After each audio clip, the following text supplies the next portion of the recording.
আজকে একটা নিউজ হয়েছে যে সিলেটে যে উটমাছড়া সেখান থেকে যে পর্যটক গুলারে বের করে দেওয়া হয়েছে। সেখানে এলাকার লোক এই বের করে দিতেছে, বিশেষ করে এখানে মুসল্লিদের দেখা যাচ্ছে। তো এখানে আপনাদের যে কারণ, সেই কারণটা হলো যে এরা এখানে অশ্লীলতা, বেহায়াপনা এইসব গুলো করতেছে।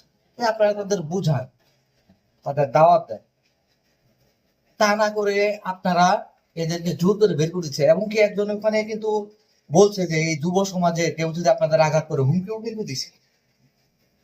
ভাই, এটা হচ্ছে যে কোনো রাষ্ট্রীয় সম্পদ, কিন্তু এইগুলো, এই রাষ্ট্রীয় সম্পদ গুলোতে আপনি আর আমি মানা করার কে? এই যে আল্লাহ তাআলা দুনিয়া সৃষ্টি করে দিছে দেখার জন্য, তো সেখান থেকে তাদের বের করে দিতেছেন। আর এই উৎপাসনায় কে কে গেছে? যারা গেছে তারা লক্ষ্য করছেন কিনা এখানে কি পরিমাণ এই মাদক দ্রব্য চালানো হয়? ও সেগুলোর জন্য তো একটা চুল আপনারা ফালাইতে পারতেছেন না। সেগুলো কি বন্ধ করতে পারছেন? না। সেগুলো বন্ধ, ওগুলা হালাল আপনাদের জন্য। ওগুলা পয়সা লেনদেন হয় না আপনাদের এখানে? এই লেনদেন কিছু, ওগুলা টাকা যায় না?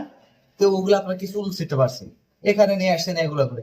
এদেরকে আপনি প্রশাসনের কাছে যান বা নিজেরাই ব্যবস্থা নেন যে ভাই এই আসতেছেন, এখানে কিন্তু আপনার এগুলো করা যাবে, এখানে অশ্লীলতা করা যাবে না। চুল ফালাইতে গেছেন ওই লোকে, ওখানে যে ওনাদের উঠিয়ে দিতে কেন রে ভাই?